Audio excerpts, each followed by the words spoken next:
So folks, in this problem, let's read through it together. We're told that a student wants to find the height of a tree. From a given point on the ground, she finds that the angle of elevation to the top of the tree is 36.7 degrees. She then moves 50 feet backwards, presumably away from the tree, and from that second point, the elevation is 29 degrees. Find the height of the tree to the nearest foot. So let's give this a shot here. I think the most important thing is to make sure we understand the problem. So let's start by sketching a picture.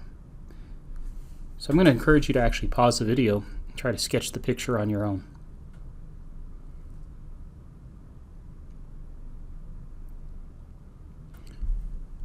So here's how I chose to think of this, and your sketch may not look exactly the same. That doesn't mean it's wrong. You'll want to just assess it. But maybe here we've got the tree in the distance that we're trying to find the height of. And the student is some unknown distance from the tree, and with some sort of instrument looks up and sees that the angle of inclination here, the angle of elevation, is 36.7 degrees.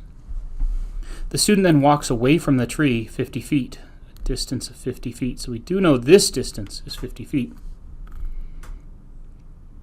And then remeasures the angle of elevation and finds that this new angle is 29 degrees. I'm going to draw that line again. And so we're then asked to find the height of the tree. And this is a semi-challenging problem, both in terms of setup and then in terms of the algebra that we're going to have to do to get the final answer.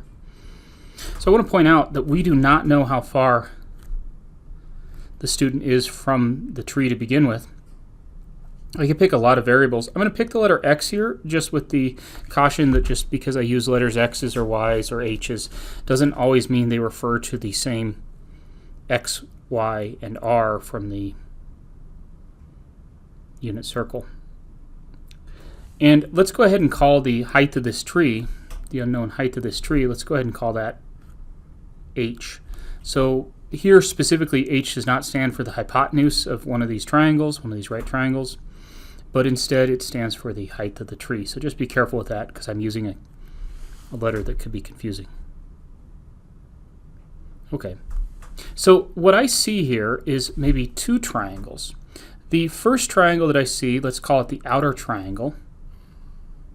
And I'm going to trace this just to show it to you, but then I'll erase it. I'm talking about this triangle right here. This triangle has a angle of reference here of 29 degrees and a base of 50 plus x and a height, or an opposite side of h. For this smaller triangle,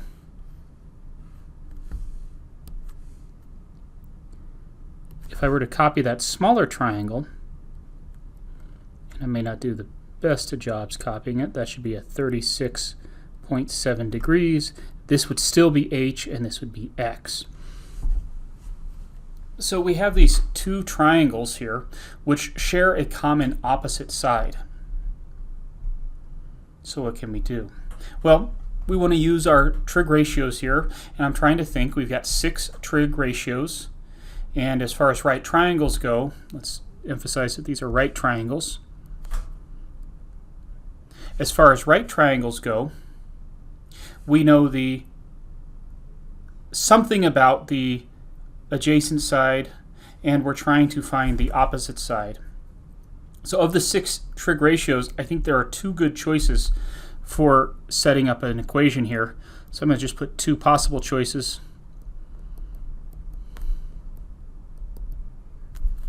We could use the cotangent of theta, or we could use the tangent of theta, because both those trig ratios involve the opposite and adjacent sides. Of these 2, I think we'll go ahead and pick the tangent of theta. Let me write that a little nicer. So we'll pick the tangent of theta. And why am I doing that? I think 1, I'm a little more comfortable with working with tangent, and 2, my unknown that I really eventually want to solve for is h. and that's the opposite side, and tangent of theta has the opposite in the numerator, which will again make it a little easier to solve for. So now we get sort of into this mess. We have two triangles here, so let's make two different tangent statements. The first tangent statement, let's call this 1, we'll call this 2. So the first tangent statement is that the tangent of 29 degrees is equal to the ratio of the opposite side over the adjacent side. And the second triangle tells me that the tangent of 36.7 degrees is equal to h over x. So besides having two trig ratios to have to worry about, making this a little bit more complicated than normal, we're also going to have some messy algebra here. One of the reasons why we give this problem is the algebra steps that we have to do in this problem show up again in calculus and elsewhere in our math career. And so this gives us a chance to practice that algebra while also solving what I think is a fairly interesting and realistic trig application. So let's go ahead and solve both of these for h.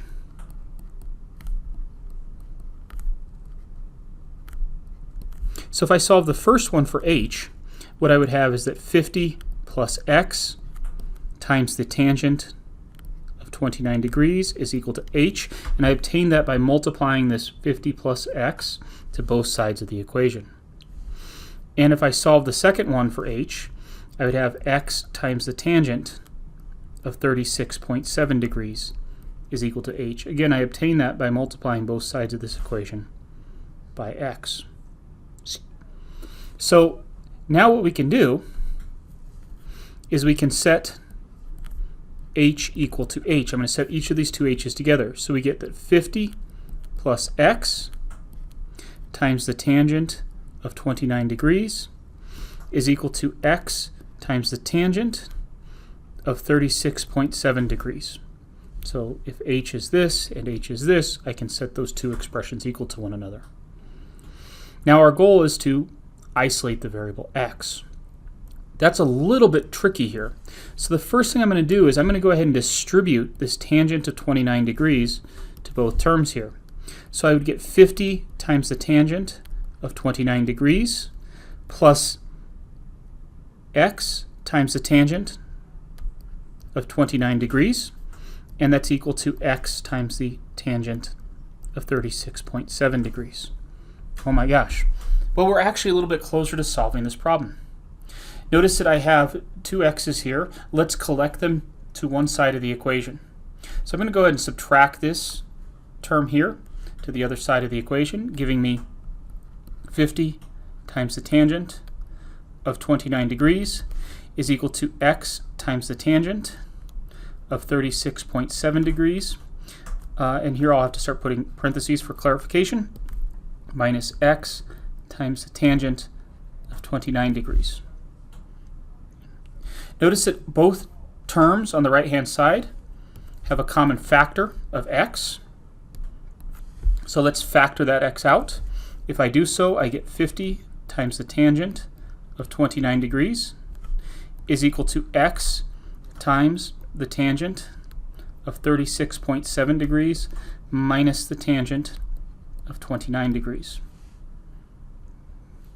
Sometimes students find this next step a little confusing. I want to reiterate, if you were solving this equation right here, 3 is equal to x times 2, to get x by itself, you would go ahead and divide both sides by 2 to isolate x. So I'm going to do the exact same thing here. Even though this is a longer, sort of messier expression, it still reduces down to some number being multiplied to x. Let's divide that number over to the other side. So when I do so, I get 50 times the tangent of 29 degrees divided by the tangent of 36.7 degrees minus the tangent of 29 degrees. I'm not sure if this is needed here, folks. I'm going to go ahead and add in parentheses there just for clarification. And that's all equal to x. So we've now isolated the variable x. By the way, you could, if you wanted to, get a decimal approximation for this, and you'd find that x is approximately 145.1 feet. I'm going to go ahead and leave x as this exact expression rather than using the decimal approximation here. I would recommend talking with your teacher to see whether they prefer you to give a decimal approximation for x before moving on, or to keep it as an exact expression. That's up to your instructor. Let's go ahead and look back up here. We're trying to actually not solve for x, though. We're trying to find the height of the tree. So we've now found this distance is approximately 145 feet from the base of the tree. But our goal all along has been to find the height of the tree.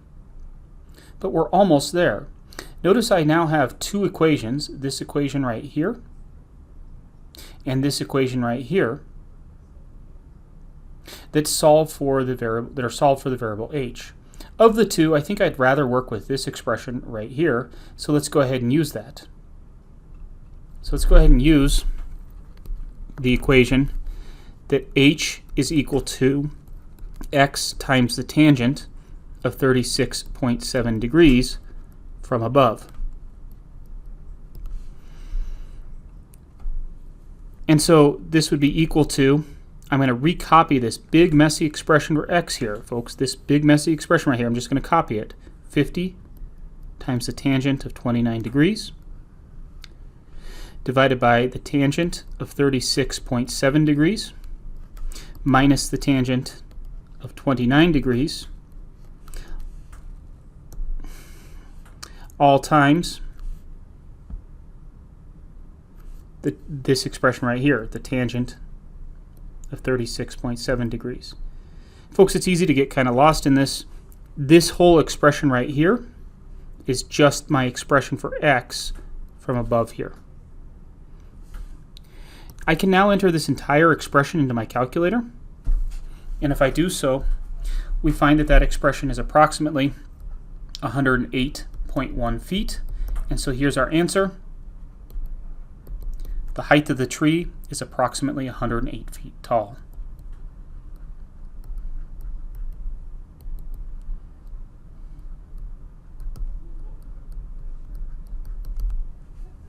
Folks, I hope this was helpful. I know this is a challenging problem. This is perhaps one of the more challenging ones we do in this class. So folks, I thought I might give a little bonus footage here showing how I did this computation in my calculator. For just a moment, let's pull that computation back up. We had this large, messy expression that we were trying to compute. We had this expression that was x that we found above, and we wanted to multiply all of that by the tangent of 36.7 degrees. So this is an emulator that matches the calculators currently in our classroom. Hopefully this video remains up to date. You can see that I'm currently in degree mode, and since our problem was given to us in degrees, that makes sense. So I'm going to go ahead and enter this in massive expression into the calculator. I might be a little bit redundant with my grouping symbols. I'm not saying this is the only way to enter this into the calculator, but this is how I'd like to do it. So matching what I see for my expression for h here, I'm going to put a big open parentheses, and then I'm going to use my large fraction button, and then I'll type in up here 50 times the tangent of 29 close parentheses. Now because I'm in degree mode, my calculator will interpret that input into the trig function as 29 degrees.